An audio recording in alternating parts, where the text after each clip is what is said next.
What is it that we watched yesterday?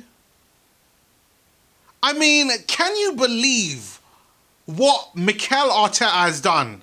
Like, I've tried to defend this guy for so long. And then you go and you put a lineup like that, particularly Xhaka making the midfield. Like, I knew he was going to come back at some point. I knew it. But when in the Swiss cottage cheese did he ever get to be at 100%, coming back from an injury, hasn't even played a game, and you put him in this game to start? No. Like, oh my God. It is the morning after. I still have got heat over this game. Still. I thought the goalkeeper would start in Ramsdale. The same defense as last time, except for Kieran Tierney. And, good job for Kieran Tierney for getting the assist for the Martin Odegaard goal. I asked for Lacazette to start. Like a lot of you know, I do. I'm on 101 Arsenal for most of the games to live stream. And I know that Apollo wasn't happy to see Lacazette there, but I was fine with Lacazette over Aubameyang. And if Lacazette's not performing, then you bring on someone else. That's how it goes. And it should go down in that order. Aubameyang, Lacazette, Nketiah. That's how it should go. So Laka starts. He puts Martinelli on the left and Saka on the right when both players have scored goals in the opposite positions. Martinelli scores a goal on the right side. Saka scored a goal on the left side. Why are you changing it? For what? What exactly is it that you are just salivating at the mouth, Mikel Arteta, that you need to have an inverted winger? Why? When these guys scored, Saka scored with his left foot. Left foot on the left side. Martinelli, right foot on the right side. What are you changing it for? And then, even more so, Thomas Partey, again, another poor game after the Man United game. Like, how many people out there who said, all the YouTubers, from 101 Arsenal, from AFTV, from, was it Liga Now, you name it. Football terrorists, they've all come out and said, Aubameyang, poor, Partey, poor, we've all seen the ratings. And Partey starts the next game against Everton? Why? El Nene was the better midfielder in the last game. Like, I mean, if you're gonna make an informed decision, play El Nene. You saw the midfield that we were going up against. We knew we were going up against Decore and Allen. You know that midfielder's got pace, height, strength in there, which means that you need guys who could defend and pretty much mobile, maybe even some height. This game was set up for Maitland-Niles, for sure, to be in the midfield, because for me, he's the only real athletic central midfield player that we really have that's got a bit of speed about him and that can kind of get around the midfield and make a tackle here, there, and everywhere. The only one. Like, that's a position that we need to go out there and buy. And there are, rumors of Frank Kessie and, whoever else. But that's how it is right now. But who plays with Maitland-Niles? That could have been Sambi. Could have been El Nene, if he wanted to go, super defensive. But there was no need to start Thomas Partey. And Granit Xhaka should be nowhere near the starting 11. And the guy just come back from an injury. I haven't heard anything about Granit Xhaka in training. Supposedly there were talks of, he started training. And you bring him back straight away for fucking what? For fucking what? Oh my God. And Then, like, we don't even get to the real crux of this video. We lose the game 2-1 with a Richarilson goal after a Demarai Gray strike, and then a Demarai Gray strike near the end of the game that wins them the game 2-1. Just... Mikel Arteta, this is your fault. This is absolutely your fault. Like, you chose to deviate so far away from what was working with you to go with something that's just meh. Like, I do not get it. Why must Xhaka start every single game? Did Amazon tell you to do this because of the Amazon documentary? I do not want to see Granit Xhaka in our starting 11. I really don't. This guy should not be starting in this team. And the messed up part about it is that he'll probably start on our next game, I think, is Southampton or West Ham. Oh, man. I don't get it. Do not get it. And Arteta, like I said, this is your fault. Because you could talk about the attack and the lack of goals that we scored, which are all true. They're all true. But you have to be able to set up a team with a structure that allows you to be able to transition the ball from just playing out from the back, from your goalkeeper to your defense, from your midfield to your attack.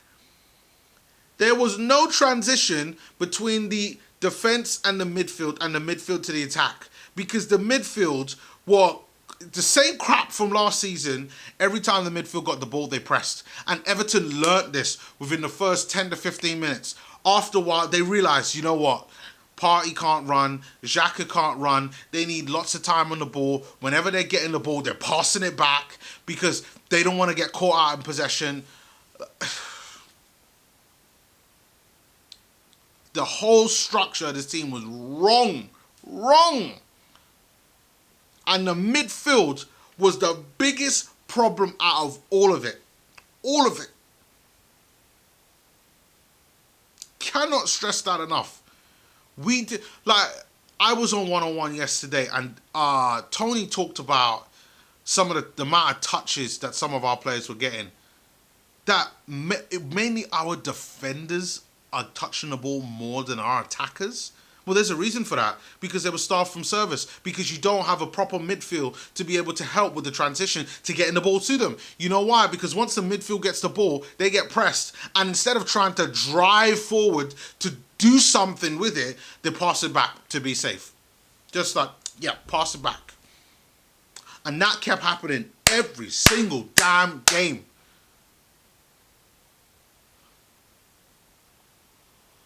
When are we going to learn? Is this fine? Like, how long is this going to take? Because I'm telling you this right now, if Arteta continues this for like the next 5 to 10 games, boy, you could kiss European football goodbye. And I know what will be the narrative on this channel, because I've been saying the same thing for over a year, for almost a year now. No, not a year, maybe like 6 months. If he finishes 8th or below, he's got to go. Like, you can't defend the indefensible by finishing below. Finishing 8th 3 seasons in a row. You cannot defend that. You have to show some type of progression. And if you play in this way, we won't get any progression. None. He'll again be regressing us, and we'll be going backwards. So I urge Mikel Arteta, get back to what was doing you well. Start making changes. Doing what was logically right. Because if he continues being Ole Gunnar Solskjaer in this and just choosing players based on the name, he is fucked. All the Arteta out guys, like, they're ready. Sentiment, this goes out to you. And I know you're ready. Hey, come through. Come through. Because this is the game where you blame Arteta. 1000%. There is no getting away from this. You could then look at maybe little parts like Nketiah should have scored the goal. Strikers get chances. Sometimes they score them, sometimes they miss. How many chances was he getting? Not many. Lacazette wasn't performing that well. Was always having to drop deep. You know the reason why he's having to drop deep to go get the ball? Because the ball wasn't coming to him. That's why. Because there was no proper transition between the midfield and the attack. And it was the same crap that we were seeing over a year ago. As a matter of fact, around this time.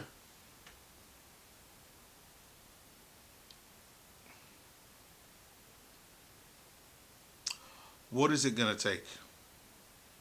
What is it going to take? Oh, God. I don't know what else to say. No one saw Xhaka coming. No one saw Xhaka coming. Out of nowhere. This guy came out like a Randy Orton RKO. I never saw Xhaka coming. Ever. And you put him with Partey in the midfield? Two big lampposts. Can't move. Can't get around. Can't do anything. They're just there. Arteta did not build this starting 11 as a platform to be able to transition the ball from goalkeeper to attack. And this is a guy that wants to play out with the ball from the back. I mean, what a joke. What a joke. An absolute joke. It's a farce. Don't get it. I really don't get it. And then you got to ask another question. We need a goal to kind of stay in the game. You could tell it was coming. You could tell it was coming. They had 2 goals that were ruled offside by cunt's hair. Like, that close. And if you added those 2 goals in, like, if this was 10 years ago, those 2 goals would have counted. And Arsenal would have been 4-1. Arsenal would have lost this game. And then, trust me, like, it would have been even worse. Because I put in my thumbnail yesterday, when I did my preview, yesterday morning, I said, must not lose game. As in, I didn't care if we won. We needed at least a draw. Because the way how I've calculated it is there are 6 teams that are around us. And I'm going to keep saying them. The 6 teams are Everton, Leicester, Aston Villa, Wolves, Spurs, and West Ham. The 6 teams that are around us. We need to get draws with each one of them. And then the other 9 teams that are below us. The Southamptons of this world, the Norwiches, the Newcastles, the Brightons, the Palaces, and the Brentfords. We got to be getting 3 points. Have to be getting 3 points. Simple as that. If we're not doing that, then we're not going to get European football. And what's the point? Like, I can't take this not having European football on Thursdays. For me, this ain't Arsenal. We get European football. This is what it's all about. The way how we play, the way how we set up to the team, I don't like. I really don't like it. And the next game, let me see when the next game bloody is. The next game that Arsenal have, we've got Southampton, 3 p.m. kickoff. Yeah. Has to be 3 points. Has to be 3 points. It's 3 points. Southampton, bottom half of the table. We got to get 3 points. I don't care that we got the Southampton hoodoo. We got to get 3 points. But I'll put my preview on in a few days. Then we can really talk about it. Martinelli got injured. Had to come off. Which is why Nketiah came on. Yeah. Smith Rowe, tight groin. Maybe he'll be back. Not sure. But even if he isn't, probably Nketiah will have to play out on the wings with Xhaka. Yeah. I don't know what else to say. All I could say as Arsenal fans is that I hope this changes. I hope this is just a lapse of judgment from Mikel Arteta. Because if he continues with this crap, this is going to be an awful Christmas. Awful. And it was going to be a miserable New Year because we got Man City on the fucking first. Excuse my language.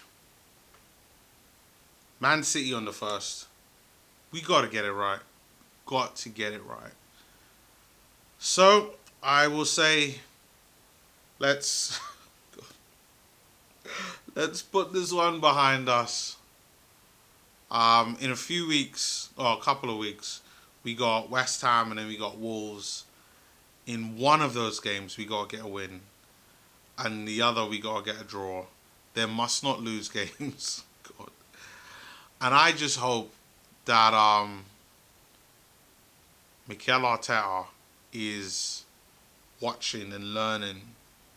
Because if he continues with this Xhaka experiment, we're screwed. And if he continues along this, you might as well start saying Arteta out, because that's what it is. So, thank you once again for watching the video. Please do remember to comment, like, and subscribe. Channel, it does help the channel out.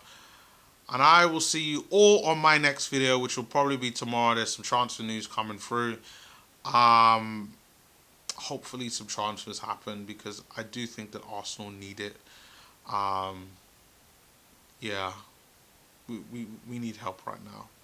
Divine intervention would be great, but we need lots of help. Until then, I'll see you next time on my next video in the link in the description below.